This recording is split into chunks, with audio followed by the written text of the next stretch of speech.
Hey everyone, today I'm sitting down with Nina Tiari, who is the creative director of her eponymous line, Nina Tiari. She is going to take you through her career journey from a career in styling to now a designer.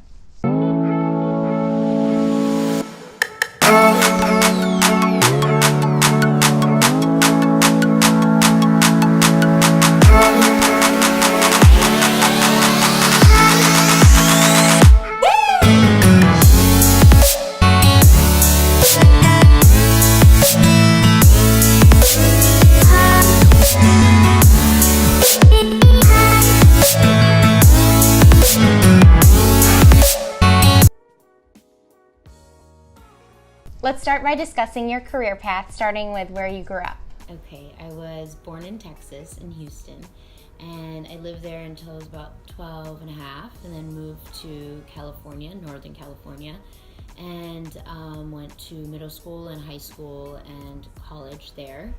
And then I went to USF in San Francisco, and during that time in San Francisco, I started to feel this weird draw and disconnect at the same time between what my mind wanted to do and what my heart wanted to do.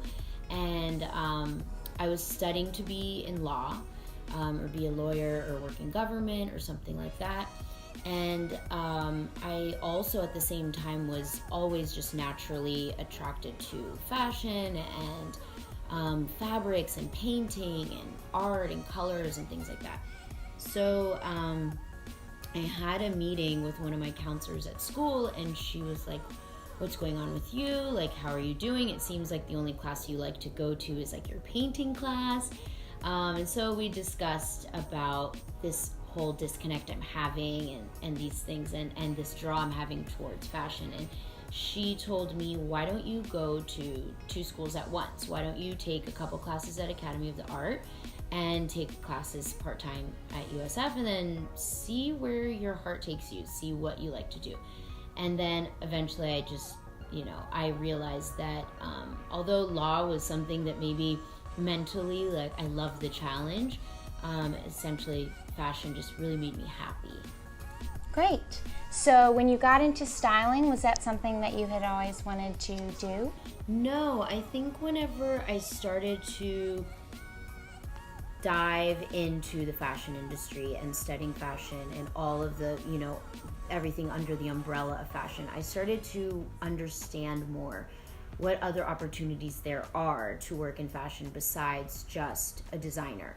When I thought of fashion growing up, I thought of just the traditional, like you're either a designer or somebody that works in corporate, but I didn't know about things like being a buyer or being, a stylist or being, a costume designer, and all these kinds of different elements. And when I eventually moved to New York and went to Parsons, I started to become really overwhelmed with all of my ideas and all of the things that I wanted to accomplish within fashion. And I thought maybe I'd take a step back and really work on my relationship with storytelling. And that's my favorite part, is when creating a collection. I love to think about the inspiration and do a storytelling kind of storyboard and all of that. And so I thought, why not kind of explore that more and take the edge off, take the pressure off, and just kind of, understand that part of the industry. Great. And so what does your day-to-day look like? My day-to-day it's different every day. So depending on whether the beast we're trying to attack is production or it's creating a new collection or it's selling the other collection. It's actually always, these three things are usually always going on simultaneously. So there's a little bit of business, design, future thinking, and I guess organizing that's always going on day to day. Yeah. And so what does working as a stylist look like?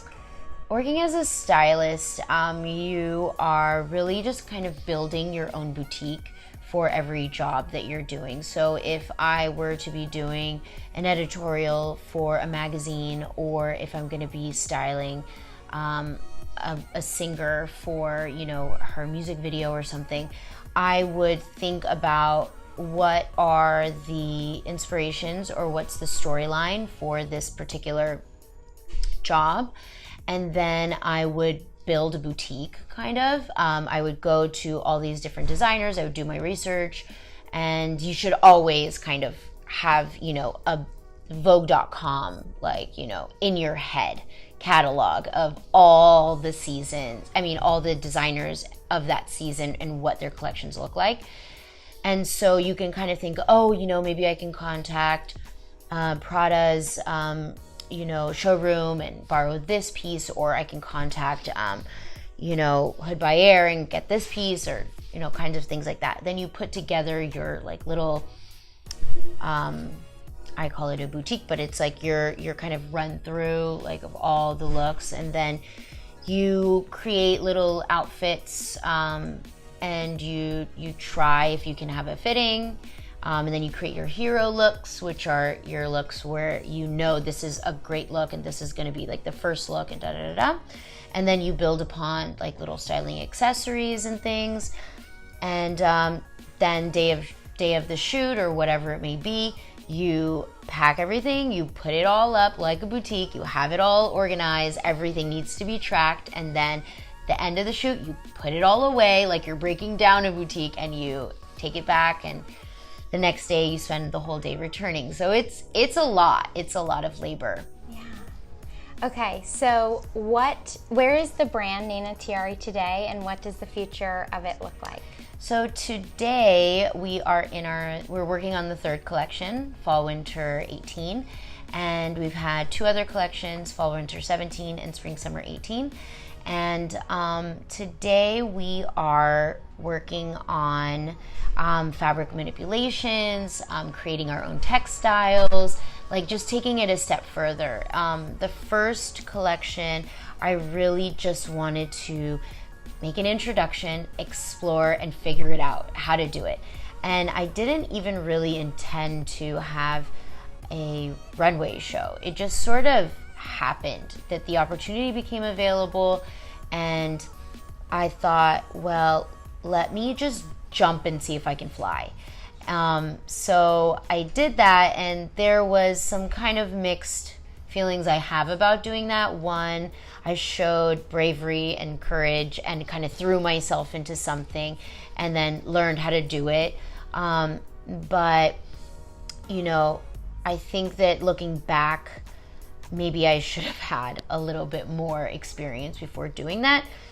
Whichever way I want to think about it, you know, I can, you know, kill myself thinking about that forever. But my second collection, I definitely wanted to showcase how much I learned and how much I grew, and all the homework that I was doing to kind of show the industry that, hey, I'm coming back better. I learned from all the things that I also criticized myself on, and like I'm relentless. I'm gonna do this. I'm gonna do it well. So the second collection, I guess I showed a better version of my introduction, and then now that I'm a little bit more, if you want to say even seasoned, but a little bit more experience, I want to play with some